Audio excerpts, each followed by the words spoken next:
But we will see, and I think we need to carry on.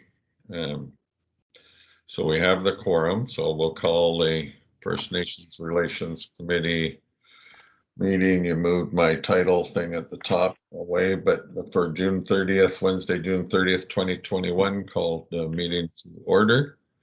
And first item of business is adoption of the public agenda. So need a motion to adopt. I guess Kevin. I don't see Claire, and I don't see Claire's muted. I think, Mr. Chair, Martin is having some audio challenges, and Kevin's all good.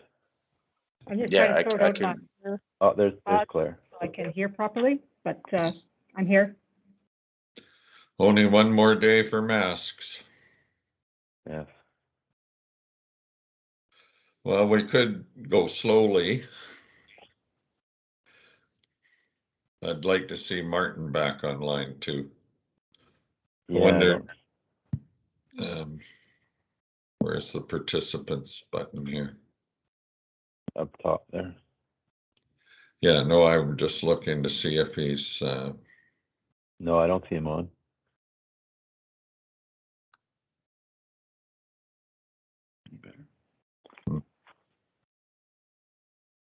I see Director Kerr has just joined us. Oh, good. Morning, Ron.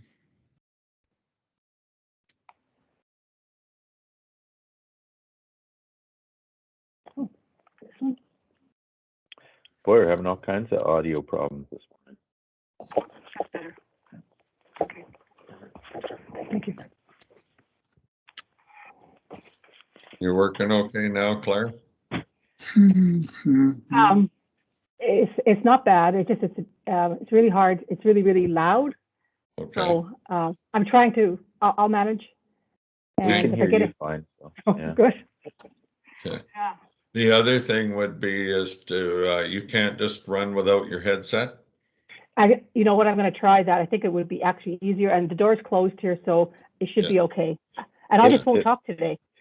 I just won't talk today. we can hear you fine. You can take one up. You can take one out. Unfortunately, we can hear you very clearly. Ron, you're up. Director Kerr. Hello, Charlie. Can you hear me? Oh yeah, no problem. We're having sound difficulties. Martin was having trouble connecting. And yeah, so I had trouble getting on too, so. Okay. Yeah. So we're running just a few minutes late, but we do have a quorum. So we called the meeting to order already. We're on item C, adoption of the public agenda for adoption. So moved. Thank you. So moved and seconded. Any additions, deletions, changes? Seeing none, is anyone opposed? Hearing none, public agenda has been adopted. No petitions or delegations. Adoption of previous meeting minutes. So moved. I'll move adoption. Second. Okay, moved and seconded. Any discussion?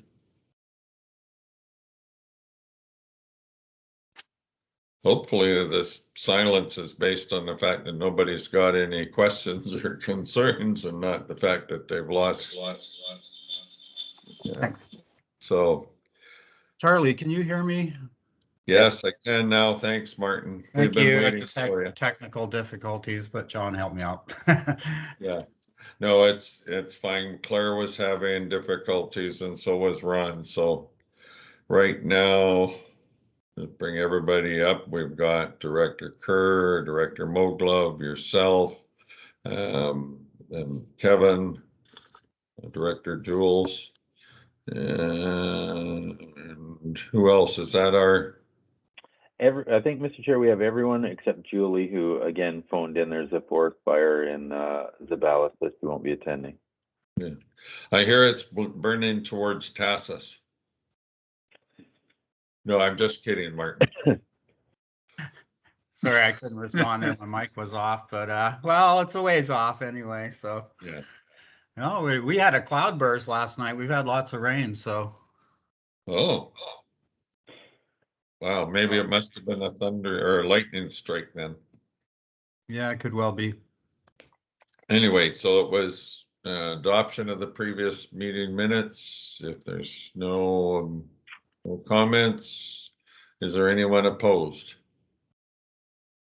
Motion carries. Business arising? Anyone have any business? Seeing none. Chair's report, I have nothing extra to report on it. So now staff reports on First Nations Relations Committee terms of reference. And Mr. Leach? Thank you, Mr. Chair. So I will turn this over to Tom, I believe. Thank you, Mr. Chair.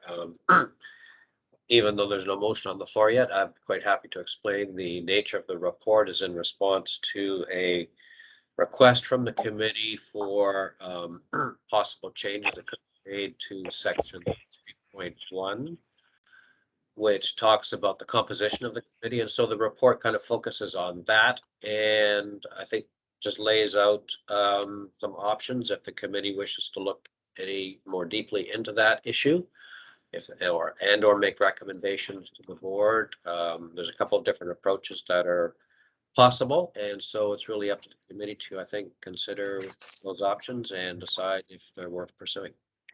Thank you. Okay. So I will take a motion that for receipt of the CAO's report. Move receipt. Second. Second. Thank you. Discussion.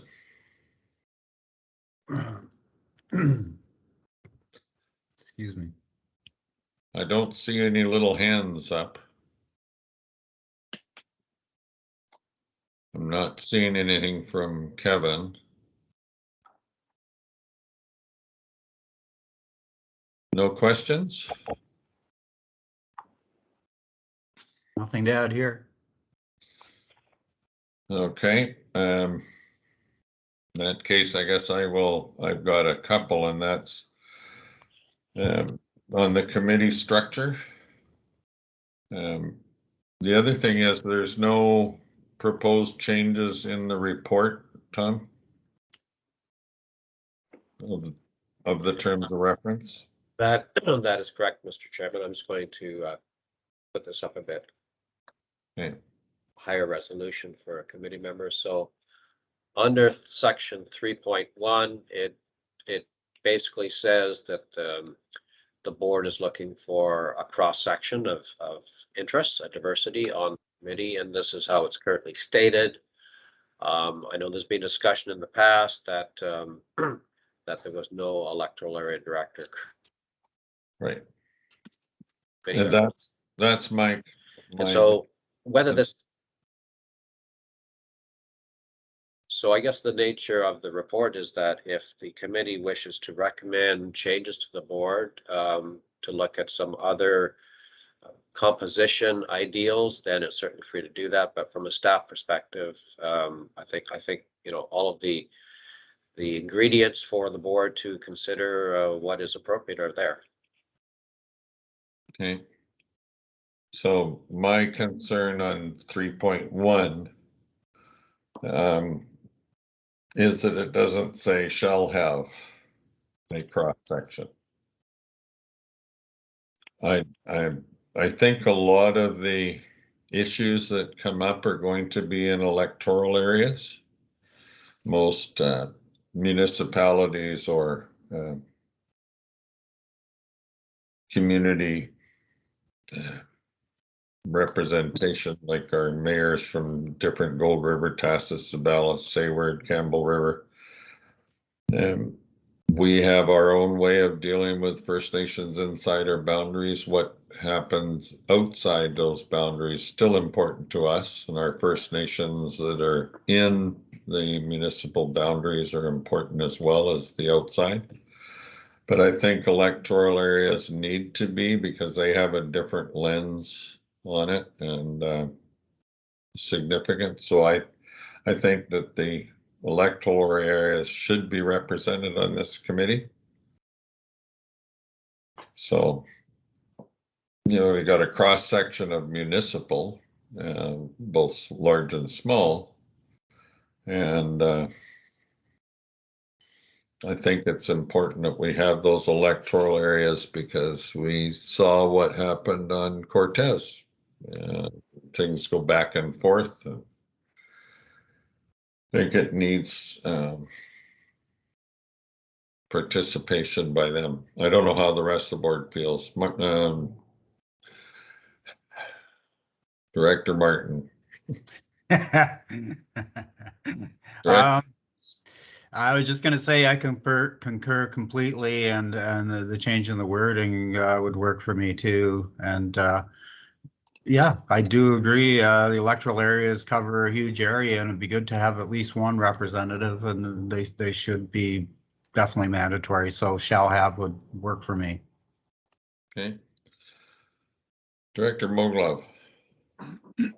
Thanks, Chair. I'm sort of curious as to, based on the existing wording, why we did not have someone from the electoral areas nominated to the committee. It seems to me The appointment. it's fairly clear. So I guess how was it an oversight or do we actually have someone nominated to the committee from electoral areas? I didn't think so. If I can, unless Dave wants to jump in. Basically, the recommended appointments were done by the board chair and approved by the board. And it was more of an oversight that no one had been put there. And it was also limited to 6 members. And of course, we added Cayuga Checklist as well. So yeah, so I mean, I totally agree that we should have a representative from the electoral area on this committee. So how we facilitate that the best way, I'm fine with whatever works. okay, Director Kerr. Thank you, Chair. And just addressing that comment, I wonder if rather than be appointed, and I mean, obviously it has to be in the end, but in terms of recommendations that the electoral committee itself made a recommendation of who would be that representative. So, you know, I think, you know, in a sense, you know, definitely on Campbell River's end, you know, that we do have discussion as to who's going to be on it. So that may be a way of them having somebody that actually speaks for all of them rather than for their own individual community. Okay. Thank you, Mr. Leach. Thank you, Mr. Chair. So if that's the committee's will, so what 3.1 has in there right now is it gives some latitude for the chair on making his appointments. And I think if the committee would like to eliminate that latitude, if you will, then they could make a recommendation saying something to the effect of that the committee will include at least one member of the electoral area services. So that could be a recommendation that's brought forward to the board. I just think editing 3.1 to take out that latitude, because the chair did, the appointments that he made were in line with the current wording. I don't know if it's fair to say it's an oversight. I don't want to speak for the chair, but so. Okay, thank you. Just before I go to Director Davis, would we need a motion to staff to come back with suggested wording and process for moving that forward? I think, Mr. Chair, we could probably create a motion here. It might save us a month if we just created a motion. If it's the committee's will to make sure that a member of the electoral area services is on this committee, I think we could craft a motion here today that represents that. It'd Okay. save us a month anyways. Super. So I like that idea. Director Davis? Just looking beyond this motion, should we maybe refer to the electoral areas committee for them to decide on a representative to put forward? Mr. Lee? Again, Mr. Chair, if I can jump in, I think that's the role of the chair of the board to do that. So again, create the structure within the boundaries that he or she is to make. So again, it's a role of the chair to do that, and then the board to endorse. So I would suggest maybe a resolution that says that the terms of reference be modified to include wording that that requires a member of East to be on. At least a minimum of one member representing municipal electoral areas and Treaty First Nations.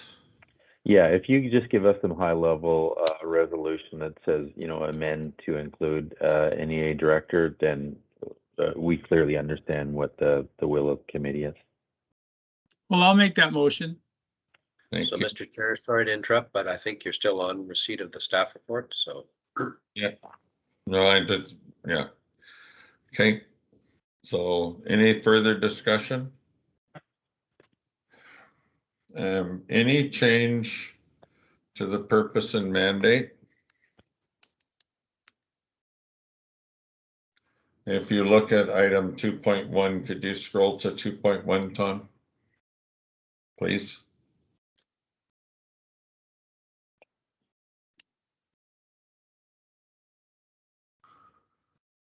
Undertake research into methods being used. Prepare an inventory and to investigate the status. And then advice and recommendations to the board. And so we are limited under 2.3, consider matters that have been referred to it. Make decision for which authority has been delegated by the board.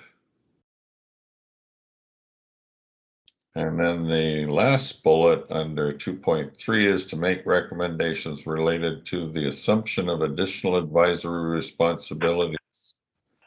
It's pretty broad. Are we fine with that? No one wants any changes there? Okay. So on receipt, any further discussion? Call the question. Is anyone opposed to receipt? Seeing none, motion passes. Subsequent motion, Director Kerr? Yeah, I'll make the motion in the language that was supplied to us by our CAO. Okay. Tom. So if I can, Mr. Chair, just not that I'm going to provide the motion, but maybe that that the First Nation terms of reference be amended to include wording that requires a member of the Electoral Area Services Committee be on the First Nations Committee.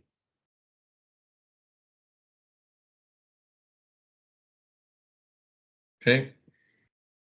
Everybody comfortable with that? Director Kerr, is that what you moved? That's pretty darn close. Okay, and I believe it was seconded by Director Davis. Yes. Okay, so any further discussion? Seeing none, call a question. Any opposed? Motion carries. Next item on our agenda. First Nations Territorial Acknowledgements. So somebody want to move receipt of the report? Please. I'll move receipt. Thank you. Second. Okay. Discussion. Mr. Chair, I think we can ask Tina if she'd like to introduce this. That would be nice. Tina? Good morning. Thank you, CAO, to the chair, to the committee. So First Nations territorial acknowledgements are a tradition amongst Indigenous peoples to acknowledge the land they are on, where a gathering is being held. Such acknowledgements are a verbal statement and part of reconciliation. It's conveying awareness and a commitment to increased engagement and building relationships. The regional district has included a review of the Truth and Reconciliation Calls to Action as part of the First Nations Relations Committee goals for 2021. So I will give a presentation to aid in the discussions and consider of acknowledgements appropriate for use within the regional district. This presentation may also be useful for individual municipalities and electoral areas that wish to explore this topic in more detail or that would like assistance from the regional district in this matter. So I'll pull up the presentation.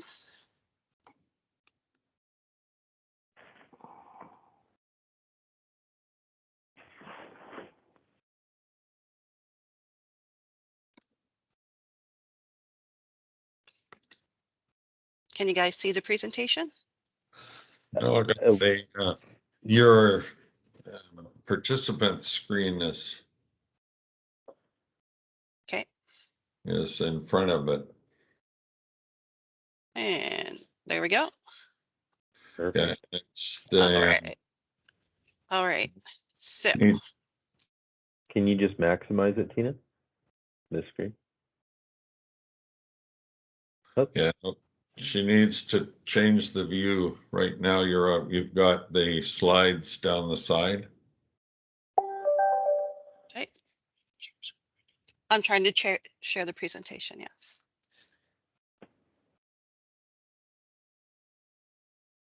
Here.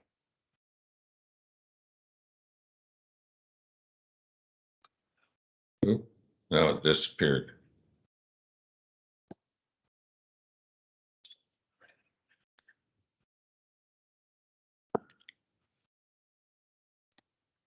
You should be able to just click on the main slide there. There. That's Are pretty we good. good? Yeah. All Yep. right. Okay, so sorry about that. So my name is Tina Mclean, the First Nations coordinator, and I am from the Comox First Nation. I am Coast Salish and Kwakwaka'wakw on my mother's side, and English, Scottish, and Irish on my dad's side.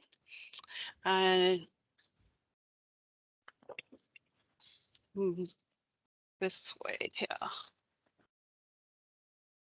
So my mother is Valerie Robertson of the Comox First Nation, who's Coast Salish and Kwakwaka'wakw. Her mother is Elizabeth Frank, and she too is Coast Salish and Kwakwaka'wakw. Elizabeth Frank's mother is Louisa Wilson. She's Coast Salish from Church House or Homolko. And then Elizabeth's father is Isaac Frank, who's Comox and he's Kwakwaka'wakw. My mother's father is Ernie Price from Weewaikai, and his parents are Tom from Phillips Arm and Lottie Powell from Kingcome area, and they're Kwakwaka'wakw. My father is Ed Logan. He's a settler who's from Cumberland. His mother's Kathy Scarf, and his father's David Logan. They're English, Irish, and Scottish. And they all lived in Cumberland.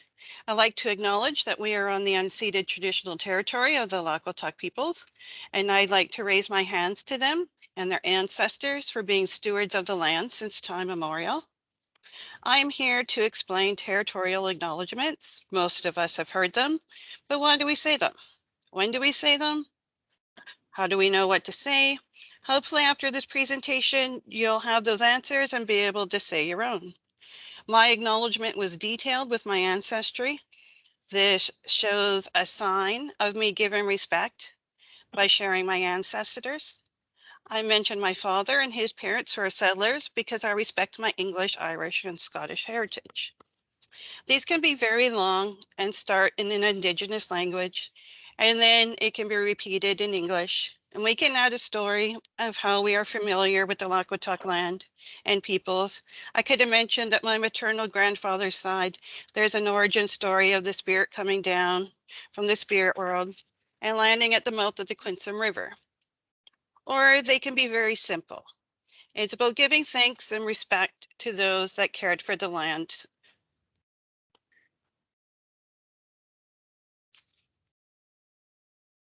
So what we will be discussing is, what is a territorial acknowledgement?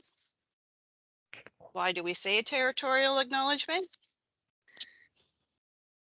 When and how do you say a territorial acknowledgement? Some examples and next steps for consideration.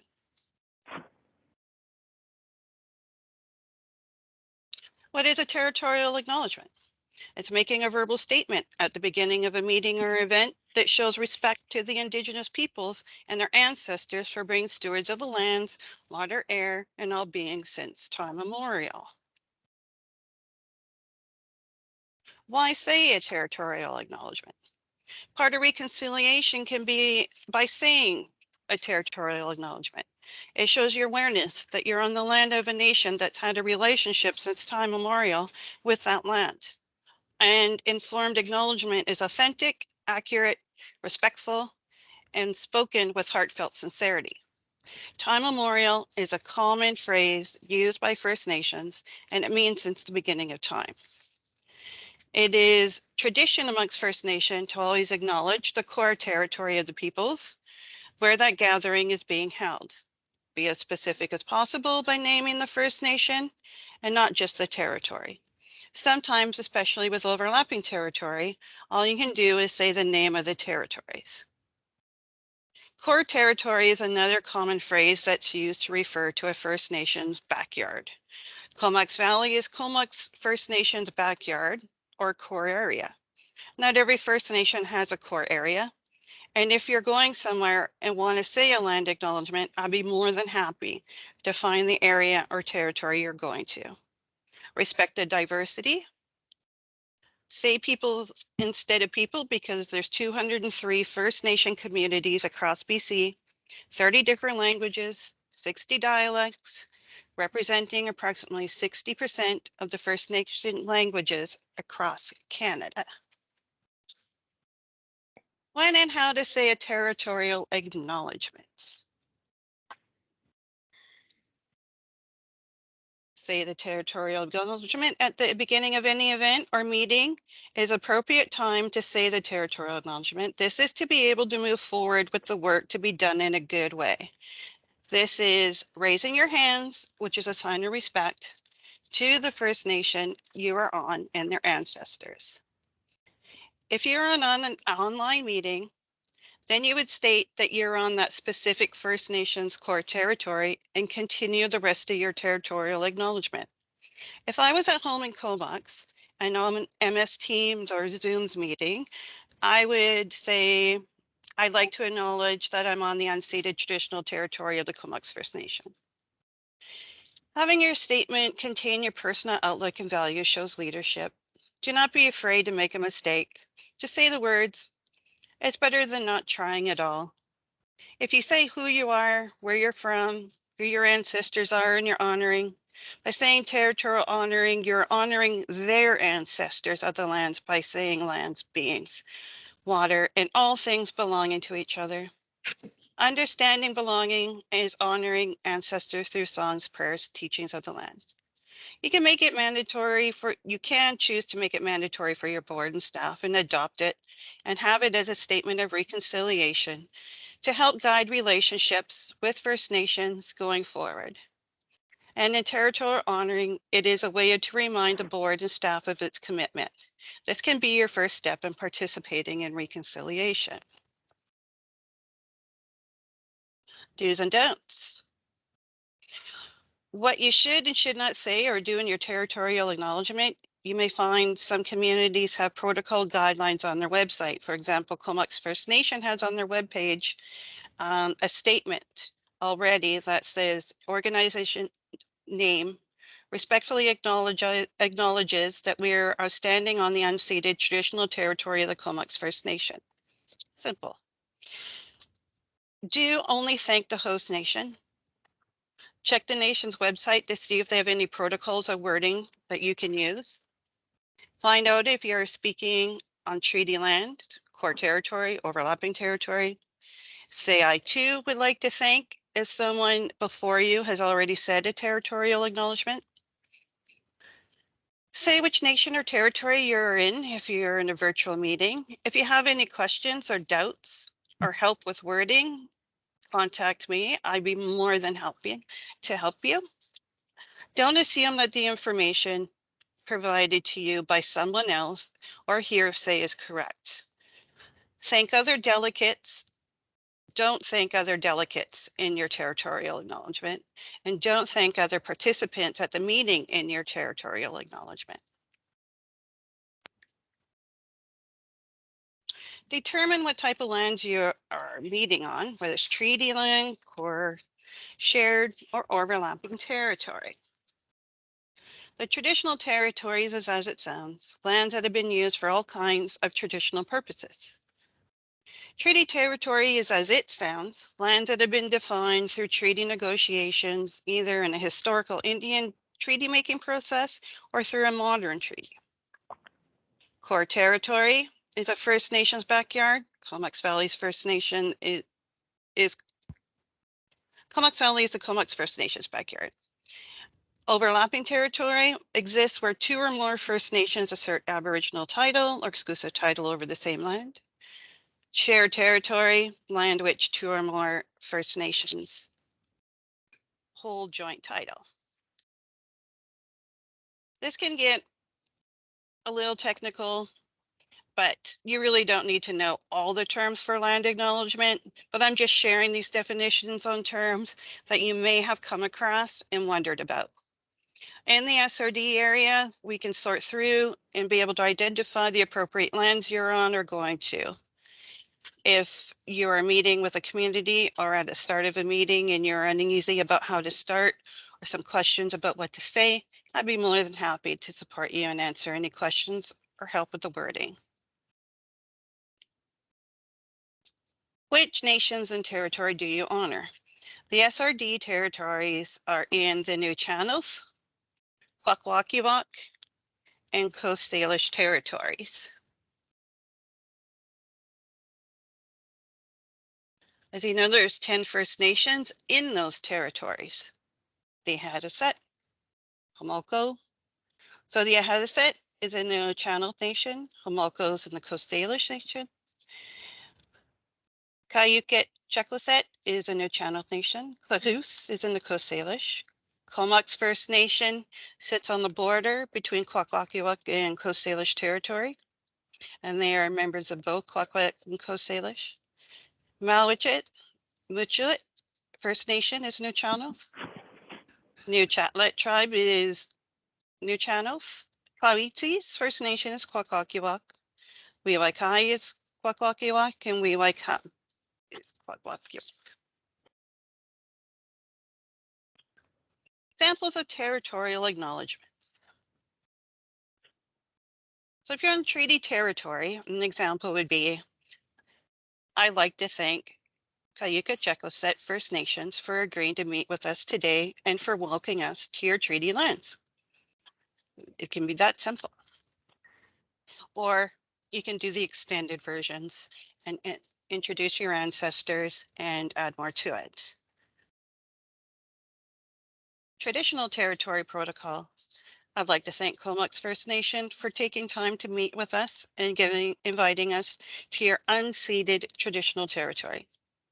Unceded means that it's not treaty lands or surrendered lands as defined by treaty. Municipal example is to find out which core territory you'll be on. And this photo of the bakehouse, and it's in the shared territory of the Lakwatuk people. You could start with the wording, we like to acknowledge that we're in the Lakwatuk unceded traditional territory. You can stop there, but if you like, you could add on, I'd like to acknowledge that today we are on the Lakwatuk unceded traditional territory, and I'll raise my hands to them and their ancestors for being stewards of the land since time immemorial. You can even go even further and say, I'd like to acknowledge that we are doing our work today on Lakwatuk land, and we will approach our work with open hearts and open minds. To raise my hands is a common phrase used by First Nations. It signifies respect to someone or something. You raise your hands with your palms up, your elbows down, anywhere from your waist to your chest height. Electoral area C example would be, well, would be that this is the Coast Salish and Kwakwaka'wakw territory. We like to acknowledge that we're on the Coast Salish and Kwakwaka'wakw territories, and we raise our hands to them for being stewards of the land. Unless you're on Quadra, and then you would say you like to acknowledge that we're on the unceded traditional territory of the Lakwatuk people, and we raise our hands to them for being stewards of the land since time immemorial. Next steps for consideration would be develop a territorial acknowledgement policy, implement cultural awareness training for staff and elected officials, create the following resources: an email signature that will recognize Strathcona regional districts and the traditional territory of the Coast Salish, Kwakwaka'wakw, and Nuu-chah-nulth. Develop some little cheat sheet documents that have traditional territories with the phonetics of First Nations with some do's and don'ts. I'd like to raise my hands to all of you. I know how busy everyone is, and I appreciate your time. I hope that today you've learned why saying a territorial acknowledgement is important. Reconciliation is extremely important. By saying a territorial acknowledgement is your first step, and then there could be followed up with other cultural awareness training. Reconciliation is about respecting Indigenous peoples that have been here since time immemorial and taking care of the land, water, air, and all beings. So, Gela Ketsna, Emo, and thank you for your time. Oh, And if you have, yeah, and if you have any questions, I'd be happy to answer. good.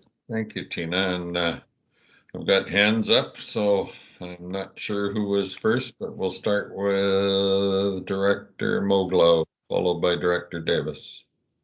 Thank you, Chair, and thank you so very much, Tina.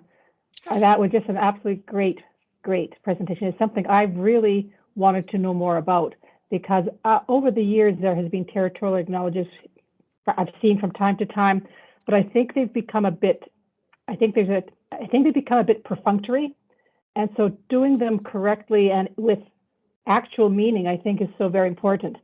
So I can't thank you enough. This is exactly what I was hoping we would get when we hired our First Nations staff person. So awesome. A couple of things, questions.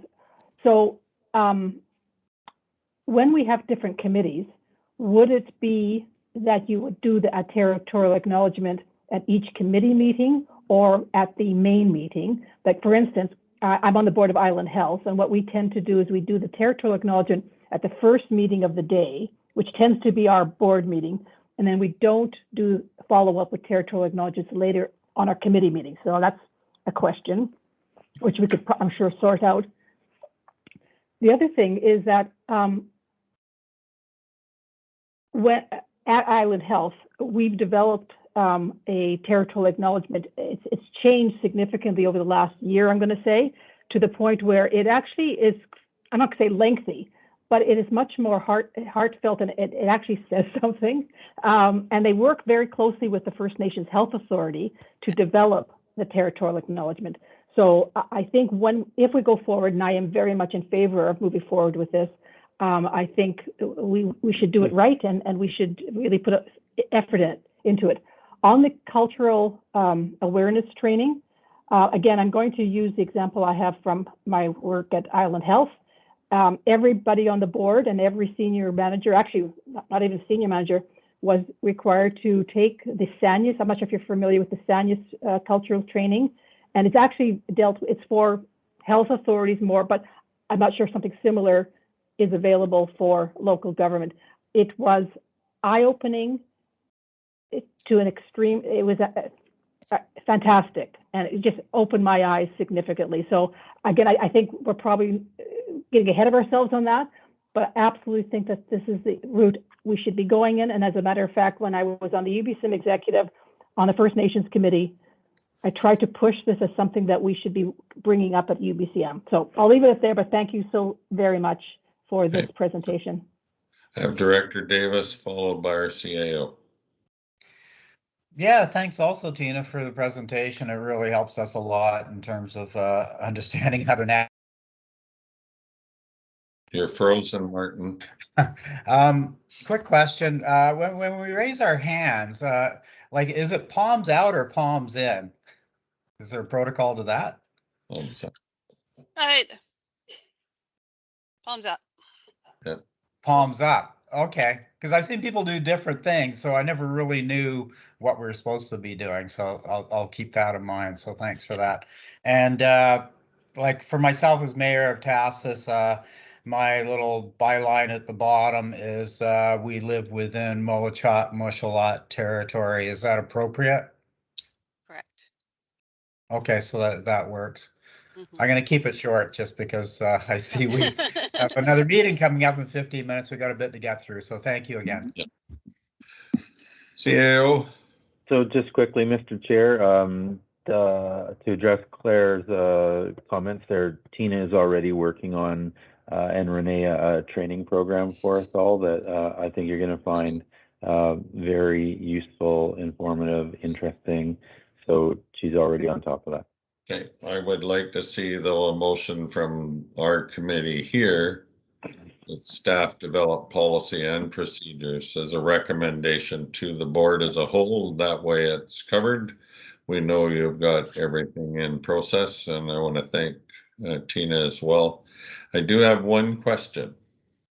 And having been familiar with Comox First Nation and having done work with them in the past, I'm familiar with the creation legend or myth or whatever the terminology is about the mouth of the Quinsam River where it joins the Campbell River is where Spirit first came. And that's the origin of the Comox First Nation, or at least one version. Yeah. Their traditional territory, yeah, and their home reserve was at Cusum in Sayward. Yeah. Roughly around the 1850s when there was, I guess, war parties or which displaced them further south. So how do you deal with, it's still their home reserve at Cusum?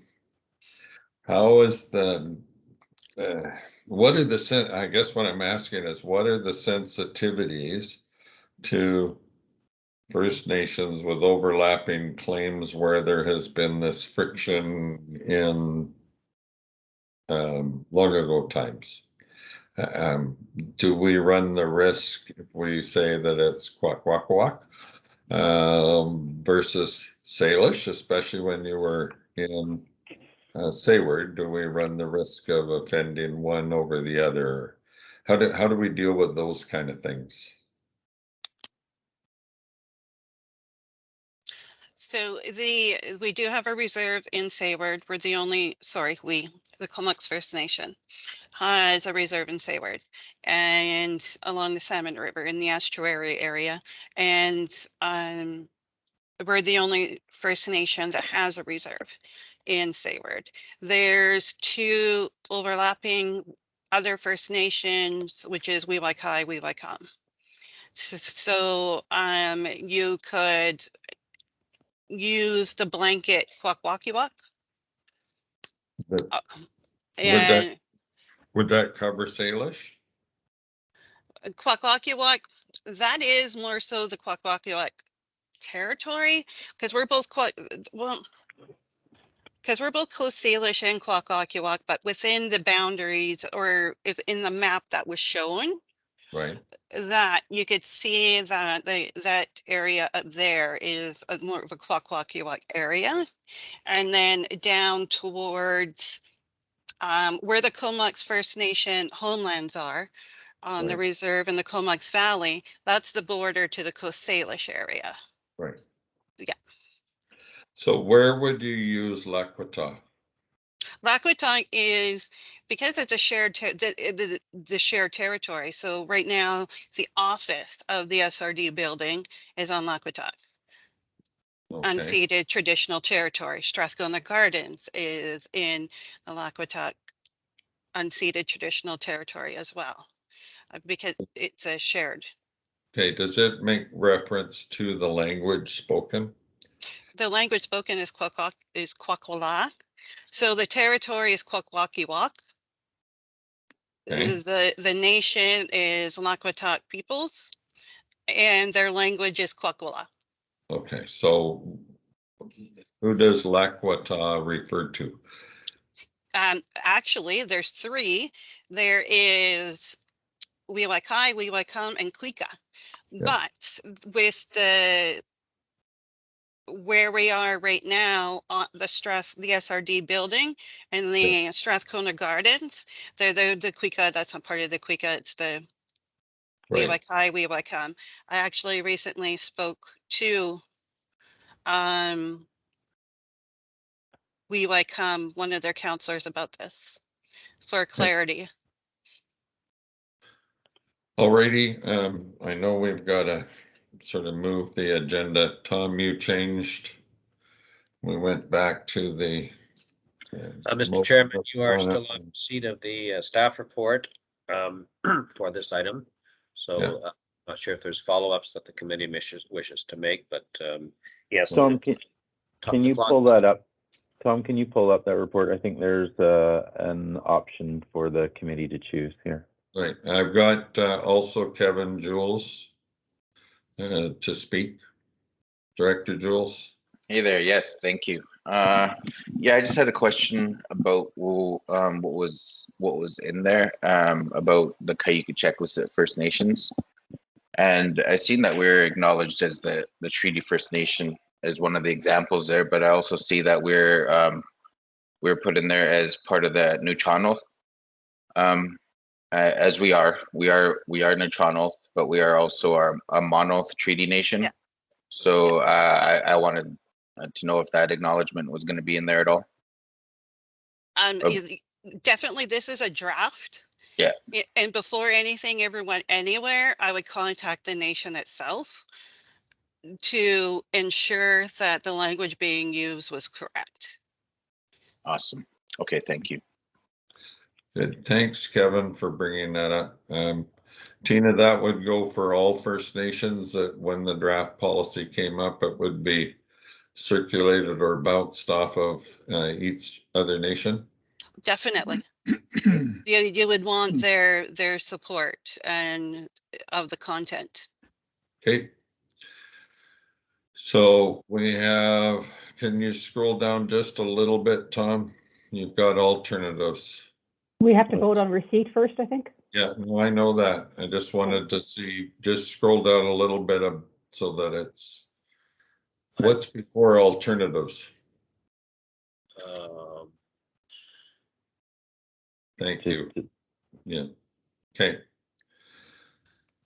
So is there any further discussion on receipt? Kevin, your hand is still up. Thank you. So is there any further discussion on receipt? Seeing none. Any opposed? Motion carries. Subsequent motion? I'll move that the committee recommend that the regional district move forward with the development of territorial acknowledgements. Second. Okay. Seconded discussion. I just have one question, and that's I think Claire's got her hand up. Wasn't there a minute ago. I'm just going to go really quickly because I want to keep it moving. So move forward with the development of territorial acknowledgements. So that would be both policy and procedures. Is that inherent in that, David, or do we need to? Yeah. No, it is, and I think we've got some really great flow happening through the First Nations Relations Committee, and so we will bring that forward to the committee. And again, when we were talking about the training, absolutely that template would come to the committee first. So Okay, well, I guess that's because we make recommendations to the board. So this is the recommendation that would go to the board, development of territorial acknowledgements, but it doesn't sort of doesn't identify what our role is in it. right, I think, but we will bring that back, and maybe it circulates. We bring a number of reports back to First Nations until we've got something that we're comfortable with, and that'll ultimately go to the board. So so if this recommendation passes that committee and the board, we'll start engaging the committee on those acknowledgements and policy. And once we're comfortable that we're at a spot where we want to forward that to board, we'll bring it forward. Okay, I was just thinking that at the end of that recommendation that the committee recommended the regional district move forward with the development of territorial acknowledgements through the First Nations Committee. If you'd like, Mr. Chair, that's fine, yeah. To me, it just adds that little bit of clarity and defines our role a little bit more. Sure, yeah, it's fine with me. Is that okay with Sure, Mover? sure. Okay. Thank you. So any further discussion? Seeing none, call a question. Anyone opposed? Carried. Next item on the agenda. That's very. Okay, is Comox First Nations Cultural and Heritage Policy. Motion for receipt of correspondence from Comox First Nation. Move receipt. Second. Thank you. Mr. Leach? Nothing from staff, Mr. Chair. Okay. Any questions, comments, discussion? Nothing you want to add, Tina? Okay. Oh, yeah. I do know that I was the administrator of Comox First Nation when this first came to be developed. And I know the idea behind it is because of the archaeological impacts that have happened and within our territory, and that there was this policy was created to avoid unnecessary impacts because there was just people making middens out of road, cutting down eagles' nests, and the fine from the ARC branches was really minimal considering the developers' deep pockets or etc. So this was just happening time and time again. So that's where the creation of the policy came from. Okay. Thank you for that. Any more discussion on receipt? Do we need to make a recommendation through to the board on it? No. Unless the committee wants to, but no, it's just correspondence. That was my question. It was just Sure. If this cultural and heritage policy, they were asking for recognition of that, I believe.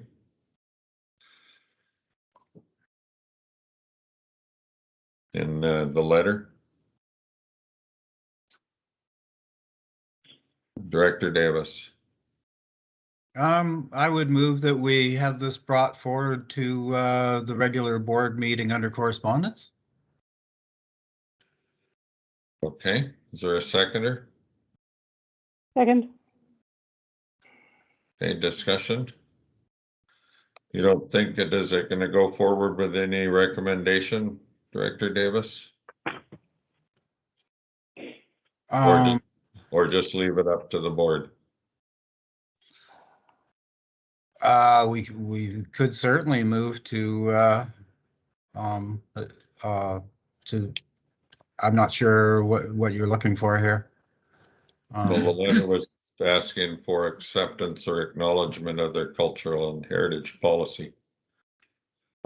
Okay, then I would move that we accept and acknowledge their cultural heritage policy. Okay, and move it to the board. And yes. Okay, Director Kerr?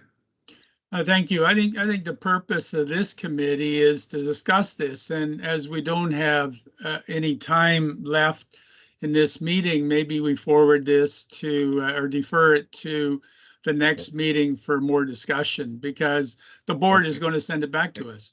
Yeah, okay, no. Good point. So motion to I'll move defer. deferral to the next meeting. Okay, Second. thank you. I don't see any other hands up. Sorry, I have to scroll down through the list sometimes. So any further discussion? Seeing none, call a question on deferral. All in favor? Or anyone opposed? Seeing none, motion carries. Lanceville and Snow, and as nation Snow. Okay, I'm having trouble with it, but Move receipt of the correspondence, number 2. okay, thank you. Second. Good discussion. Seeing none, any comments, Mr. the CAO? No, none from staff, Mr. Chair. This would all be posted, or at least onto our information site for First Nations. Correct. Okay. The director's portal. Okay. On receipt, anything further? Seeing none, call a question. Anyone opposed? Seeing none, motion carries. No director's report, no new business, addendum items, closed session. We're gonna have time to get it done? No. No. Got 1 minute. Well, I got 3 minutes on my watch, but I should probably 10:29. go right now because I'm chairing. David? Sorry. I would suggest a motion to defer to next meeting. Okay, So moved. nothing in the closed session that is of urgency. I don't think it's time sensitive, Mr. Chair. No. Okay, thank you very much. So on deferral of the closed session to the next meeting. Anyone opposed? Motion carries. Termination? Move Move termination. termination. Thank you. Anyone opposed? Thanks everyone for coming out.